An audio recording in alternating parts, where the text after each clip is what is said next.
అనేది భారతదేశంలో central government ఆధ్వర్యంలో నడుస్తున్న ఒక ప్రభుత్వ సంస్థ. అందులో ఆంధ్రప్రదేశ్కు శాఖాధిపతి మదన్ గారు సస్టైనబిలిటీ అనే అంశంలో పిహెచ్డి చేశారు, డాక్టరేట్ చేశారు. ప్రింటింగ్ టెక్నాలజీలో బీటెక్ చేశారు. సత్యసాయి జిల్లా ధర్మవరం నందు స్వచ్ఛంద సంస్థల ఆధ్వర్యంలో ఈరోజు ఒక 50 మందితో ఒక సమావేశం ఏర్పాటు చేసాము. మెప్మా వాళ్ళు, వెలుగు వాళ్ళు, ఎన్జిఓ మిత్రులు అందరూ ఈ కార్యక్రమానికి విచ్చేసినారు. ఈ సందర్భంగా మదన్ గారితో హెచ్ఎంఆర్ ఛానల్ ద్వారా ఇంటర్వ్యూ కార్యక్రమం. నమస్తే అండి మదన్ గారు. Thank you sir. ఇచ్చినటువంటి చక్కటి అవకాశం పెట్టి మమ్మల్ని ఎంతో సౌహృదయంతో ఇక్కడ వరకు ఆహ్వానించారు. ఆధునిక ప్యాకేజింగ్ వ్యవస్థలో మీరు ఎటువంటి మెలకువలు తెలియజేస్తారు సభాముఖంగా వివరించండి. సో సార్, మనం ఎన్నో వస్తువులు వాడుతూ ఉంటాం. ప్రతి వస్తువు కూడా ప్యాకేజింగ్ కావాలి. ప్యాకేజింగ్ లేని వస్తువు ఈ భూమి మీద లేదు. పైగా ప్యాకేజింగ్ అంటే ఈ యొక్క దేశంలోనే కాదు, ఇక్కడ చేసే వస్తువు ప్రపంచంలో ఎక్కడైనా వెళ్తుంటే ప్రపంచంలో వస్తువులు ఇక్కడికి వస్తూ ఉంటాయి. కాబట్టి మనం ప్యాకేజ్ అంటే ఫుడ్ ఇండస్ట్రీ కానీ, ఫార్మా ఇండస్ట్రీ కానీ, కాస్మెటిక్స్ కానీ, ఇండస్ట్రీస్ కానీ, ప్రతి వస్తువుకు ప్యాకేజింగ్ కావాలి. ప్యాకేజింగ్ లేని వస్తువు ఏదన్నా ఉందా మీరు ఆలోచించండి. ప్యాకేజింగ్ లేని వస్తువు ఏదీ లేదు. సో ముఖ్యంగా ఫుడ్ ఇండస్ట్రీ. కానీ ఈ ప్యాకేజింగ్లో రకరకాల మెటీరియల్స్ వాడుతూ ఉన్నారు. ముఖ్యంగా ప్లాస్టిక్స్. అంటే ఇప్పుడు పేపర్ బోర్డు మంచిది, అది వాడచ్చు. ప్లాస్టిక్స్ అది కొద్ది హానికరం. మెటల్, గ్లాస్, వుడ్, టెక్స్టైల్, అంటే ఇంకా రకరకాల మెటీరియల్స్ ఉన్నాయి. అందులో ముఖ్యంగా ప్లాస్టిక్స్ అనేది పెట్రోలియం ద్వారా తీసినటువంటి మెటీరియల్స్ కాబట్టి అది మట్టిలో తొందరగా నాన్ డిగ్రేడబుల్ కాబట్టి హానికరం. అందుకోసమే ఇవాళ ప్రపంచవ్యాప్తంగా ఉన్నటువంటి 250 దేశాలు అన్నీ కూడా చెప్తుంది ఏంటంటే ప్లాస్టిక్స్ తగ్గించి, సింగిల్ యూజ్ ప్లాస్టిక్స్ తగ్గించి, ముఖ్యంగా go for a biodegradable plastics. తద్వారా ఏంటంటే ఈ భూమికి హాని జరగదు. అది మనకు ఇప్పుడు ఈ గ్లోబల్ వార్మింగ్ కానీ ఇవన్నీ కూడా మెయిన్గా ఇది మట్టిలో కలవకపోవడం వల్లనే కారణం. సో ప్లాస్టిక్స్ మీద మెయిన్ ఫోకస్. అందులో ముఖ్యంగా ఇందాక సార్ అన్నారు సస్టైనబిలిటీ, సుస్థిరమైన జీవన విధానం. సుస్థిరమైన జీవన విధానం, సస్టైనబిలిటీ అనేది పెద్ద వర్డ్. దాంట్లో అన్ని రకాలు ఉంటాయి. ఇప్పుడు సోలార్ ఎనర్జీ, లేకపోతే ఎలక్ట్రికల్ వెహికల్స్, లేకపోతే అంటే సుస్థిరమైన జీవితం అన్ని రకాల్లో అవసరం. అంటే ఆరోగ్యమైన ఫుడ్. ఆ విధంగా ప్యాకేజింగ్లో ప్లాస్టిక్స్ తగ్గించి పర్యావరణ హితమైన ప్యాకేజింగ్ అంటే ఇప్పుడు పేపర్ బోర్డు, అట్టపెట్టెలు అవన్నీ మట్టిలో వేస్తే కలిసిపోతాయి. జూట్, లేకపోతే మన టెక్స్టైల్, కాటన్ బేస్డ్, ఇవి మట్టిలో కలిసిపోతాయి. సో ఇటువంటివి వాడచ్చు అనేది మా యొక్క ముఖ్య ఉద్దేశము. అదే ఇప్పుడు మనం ఏం వాడతాము, అసలు ఈ ప్యాకేజింగ్ మెటీరియల్ ఎన్ని రకాలుగా విభజించవచ్చు, కేటగరైజ్ చేయొచ్చు అనేది ఇప్పుడు నేను ఈ ఇండియన్ స్టా ప్యాకేజింగ్ అనేది ministry of commerce and industry యొక్క సంస్థ. ఇది 1966లో బాంబేలో, అప్పుడు బాంబేలో అప్పట్లో స్థాపించారు. ఆ తర్వాత ఢిల్లీలో, తర్వాత చెన్నై అంటే అప్పుడు మెడ్రాస్లో, కలకత్తా 4 మెట్రో సిటీస్లో కాకుండా ఇంకా 5 సిటీస్లో ఉంది.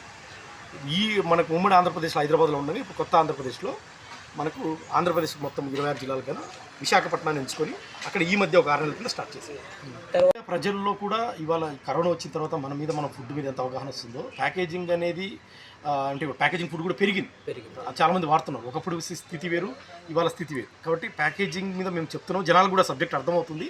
కానీ కొన్ని ఏళ్ళగా అలవాటు పడ్డటువంటి కొన్ని అలవాట్లు, అంటే ప్లాస్టిక్, ఇప్పుడు మనకు ప్లాస్టిక్ 100 ఏళ్ళ నుంచి అలవాటు పడ్డాం.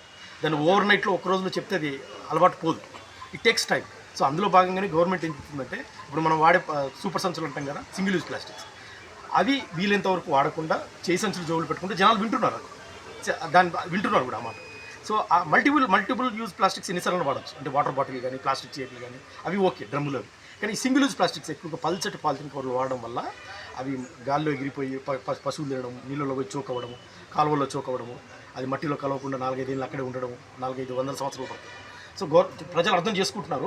కానీ మనం 100 ఏళ్ళ అలవాటుని ఓవర్ నైట్లో కాదు కాబట్టి దాన్ని చైతన్యపరచాలి. అంచెలంచెలుగా రావాలి.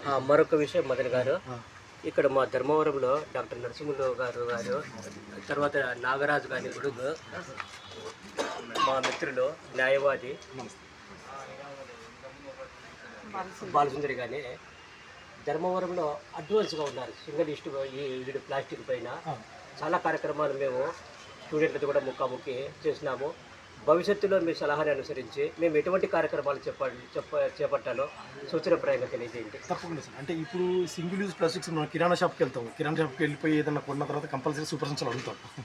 సో జనరల్గా ప్రజల్ని మనం బలవంతం పెడితే అది అవ్వదు. వాళ్ళని భాగస్వాములు చేయాలి, ప్రేమతో భాగస్వాములు చేయాలి.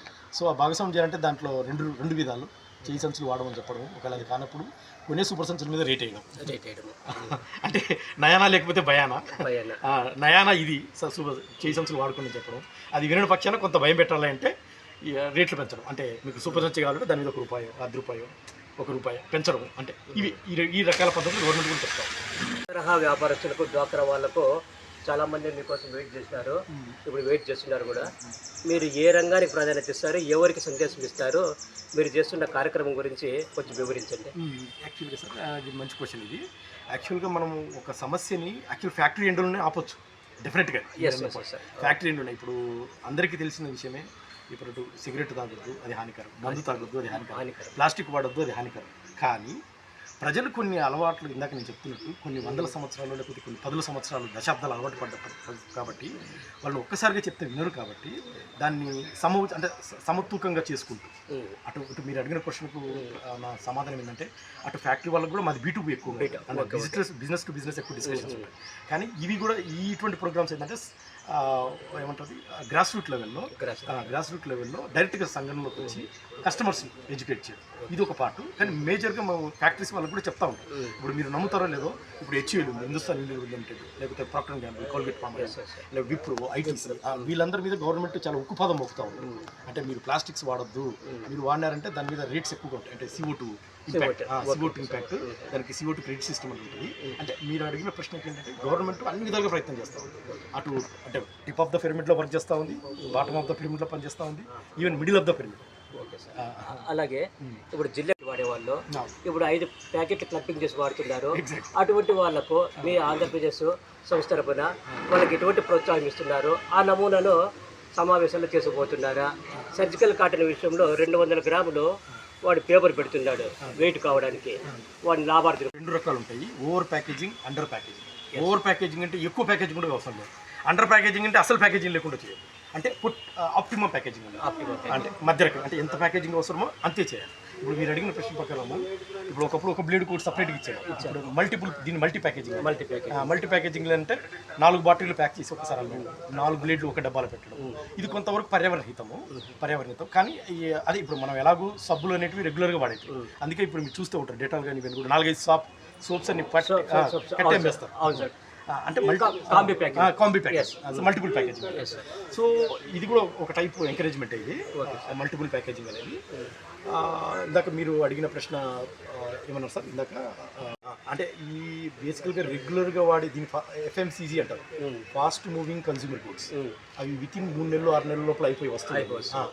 వాటిని మేము మల్టీ ప్యాకింగ్ గవర్నమెంట్ ఎంకరేజ్ చేస్తా ఉంటాం. అంటే ఎలాగో రెగ్యులర్ ఫాస్ట్ మూవింగ్ అయిపోతూ ఉంటాయి, సోప్లు, లిక్విడ్స్, వీటిని మల్టీ ప్యాకింగ్ గవర్నమెంట్ ఎంకరేజ్ చేస్తాం డెఫినెట్గా 100%.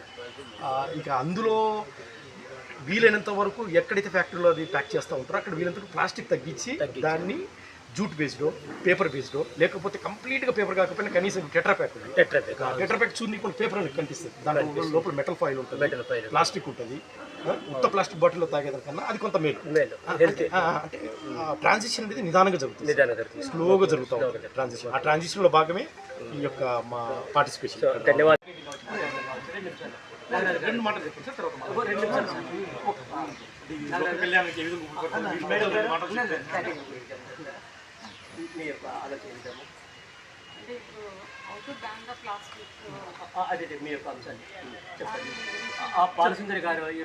చాలా వరకు వాళ్ళు పేపరే, అంటే వడలంగడి కానీ పూలంగడి కానీ ఎక్కడికి వెళ్ళినా కూడా తాడిపత్రి మున్సిపాలిటీ పేపర్ ప్యాకింగే, న్యూస్ పేపర్ కానీ ఇంకో పేపర్ కానీ ఏదైనా కానీ అదే వాడతాడు అన్నమాట. కానీ చాలా మంచి డెవలప్మెంట్ అది అక్కడ ప్లాస్టిక్ని బ్యాన్ చేయడంలో. ఆ కార్బన్ ఇది ఉండేదానివల్ల మనకు తెలుసు పశువులు పాడైపోతున్నాయని, ఇంకోటి జంతువులు పాడైపోతున్నాయి అనేది మనకు క్లియర్గా డాక్టర్స్ పోస్ట్ మార్టం చేసి చనిపోయిన పశువుల కడుపులో ఎన్ని కేజీల ప్లాస్టిక్ బ్యాగ్స్ ఉన్నాయి, ఈ కవర్స్ ఉన్నాయని మనం చూస్తున్నాం. ముఖ్యంగా టెక్స్టైల్ షాప్స్ వాళ్ళు వచ్చేసి ఏం చేస్తారంటే, టెక్స్టైల్ వచ్చింటుంది వాళ్ళకి, ప్రతి ఒక్కరు కూడా సింపుల్గా వచ్చేస్తారు బజార్కి. అక్కడికి వచ్చిన తర్వాత అక్కడ తీసుకొని కొద్ది రోజులు అయిన తర్వాత దాన్ని వేయడం అన్నమాట, డంప్ చేయడం. అక్కడ డంప్ చేసేస్తే అవి డ్రైనేజీల్లో పడిపోయి ఆ డ్రైనేజీలో నీళ్లు పోకోకుండా. సో దీని మీద ఎటువంటి అవేర్నెస్ మున్సిపాలిటీ వాళ్ళు తీసుకొస్తే మనం తాడిపత్రి మున్సిపాలిటీ లాగా డెవలప్ చేయగలము అనేది ఆలోచన చేస్తే బాగుంటుంది అనేది నా అభిప్రాయం. అది అంటే నేను విద్యార్థి కాదు కాబట్టి నాకు కొంచెం నేను బతికిపోయినాను అనిపిస్తుంది. అది గుర్తుపెట్టుకోవాలంటేనే అది ఆ సంవత్సరాలు దానికి ఇదే అంటే మరి నేను ఏ కారణం జడ్జి అయితే మాత్రం కాదు అని ముందు తరంగా నేను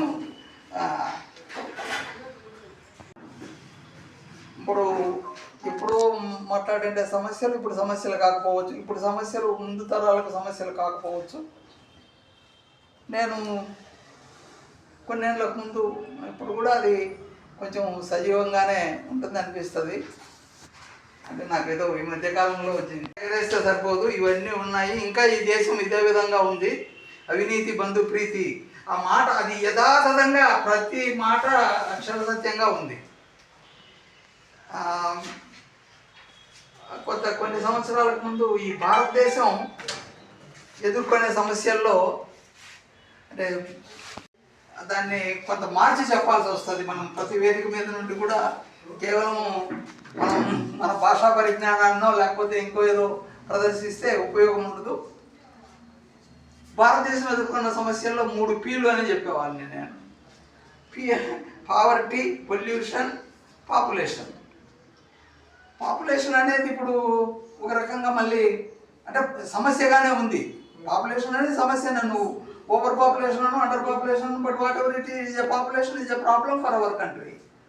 Poverty, still our country faces the poverty.